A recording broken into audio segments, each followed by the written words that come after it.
உங்கள் தொழிற்சாலை மற்றும் நிறுவனத்தின் மின்சார தேவையை வங்கி நிதி உதவியுடன் சொந்தமாக சோலார் பிளான்ட் அமைத்து முழுமையாக நீங்களே பூர்த்தி செய்து கொள்ளலாம். Velan infra project private limited, Chennai. 9842252166.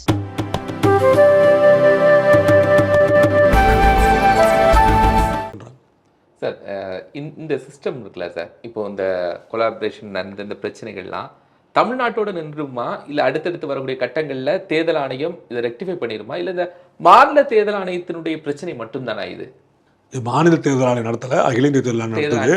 மாநில தேர்தல் ஆணையம்ங்கிறது வந்து உள்ளாட்சி தேர்தல் நடத்தக்கூடியது. இது வந்து அகில இந்திய தேர்தல் தலைமை தேர்தல் அதிகாரி நம்ம சொல்லுவோம். ஸோ இது வந்து குளறுபடி எல்லா இடத்துலையும் நடக்குங்க. இது வந்து அந்த அளவுக்கு பெரிய அளவுக்கு தேர்தல் ஆணையத்தை டவுட் பண்ணுற அளவுக்கோ, எலக்ட்ரானிக் ஓட்டிங் மிஷினை டவுட் பண்ணுற அளவுக்கோ, வெற்றி தோல்வியை வந்து டவுட் பண்ணுற அளவுக்கோ நடக்கல. ஆனால் நான் என்ன சொல்வேன்னா, குளறுபடினா குளறுபடி தான். ஒருத்தனை தான் சார் கொண்டான், ஒரு 100 பேரையாக கொண்டா இவ்வளோ கோவப்படுறீங்கன்னு சொல்லிட்டு ஒருத்தனை கொண்டாலும் கொண்டதான் உயிர் தான்.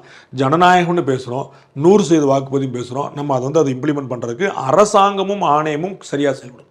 எல்லாத்தோட முக்கியமாக அவங்க பண்ணணும், ஃபுல் ப்ரூஃப் சிஸ்டம் அவங்கள்ட்ட இருக்கணும். மக்களை வந்து வாக்களிங்க எதுக்கு வெயிலில் போய் கேட்டீங்க? அப்போ நீங்கள் முதல்ல வாக்களிக்கிறான ஏற்பாடு பண்ணீங்களா? அதை யோசிக்கணும்ல. இன்னைக்கு வரைக்கும் மாற்றுத்திறனாளிகள் போகிறதுக்கு சிரமமான எவ்வளோ வந்து வாக்குப்பதிவு இடங்கள் இருக்குது இல்லைன்னு சொல்லுங்கள். வாக்குப்பதிவு மையங்களில் மாற்றுத்திறனாளிகள் எந்த ஏற்பாடும் இல்லாமல் எவ்வளோ இடங்கள், படி ஏற முடியாது. எல்லா இடத்துலையும் 10 படி வச்சுருக்காங்க. எப்படி மாற்றுத்திறனாளி போவாங்க? வீல் சேரில் எப்படி போவாங்க? தவழ்ந்து போகிறதுக்கான ஏற்பாடா? 3 இடத்துல சிட்டியில் பண்ணி வச்சா, தமிழ்நாடு முழுக்க பண்ணியாச்சா? 2 இடத்துல நான் வந்து பிங்க் இது பண்ணியிருக்கேன். என்னென்ன எல்லாருமே பெண்கள். அதனால என்ன சாதிச்சிங்க? 2 இடத்துல முதலமைச்சரும் விஐபிகள் வர இடத்துல நல்லா டிசைனாக போட்டு கல்யாணம் பண்ணுற மாதிரி சாமியானலாம் போட்டு வச்சுட்டீங்க. அப்புறம் என் ஊரில் வந்து வெயிலுக்கு நிற்கிற கூட இடம் கிடையாது, ரோட்டில் நின்றுட்டு இருக்கிறாங்க, மாற்றுத்திறனாளி இடம் கிடையாது, குடிக்க தண்ணி கிடையாது. எவ்வளோ ஊழியர்கள் வந்து அவங்களுக்கு பாத்ரூம் போகிற வழியிலன்னு சண்டை போட்டாங்க தெரியுமா? தேர்தல் பணியாளர்கள். அப்போ இதெல்லாம் நீங்கள் பண்ணணும். நாளே நீங்கள் வந்து ஒரு பூத்து பிடிக்கிறது வந்து திடீர்னு பிடிச்சிங்களா? பூத்து வந்து எவ்வளோ நாளுக்கு முன்னாடி புக் பண்ணது? அப்போ அங்கே பாத்ரூம் இருக்குதா, தண்ணி இருக்குதா, வாட்ச்மேன் இருக்கிறாங்களா, ஆள் இருக்காங்களான்னு கேட்க வேண்டாமா? அப்போ அந்த அடிப்படை விஷயம் செய்ய வேண்டிய அவங்களுக்கு கடமை.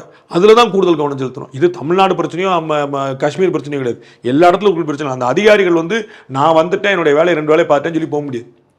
நான் வந்து நல்ல மனுஷன், நான் வந்து எந்த குற்றச்சாட்டு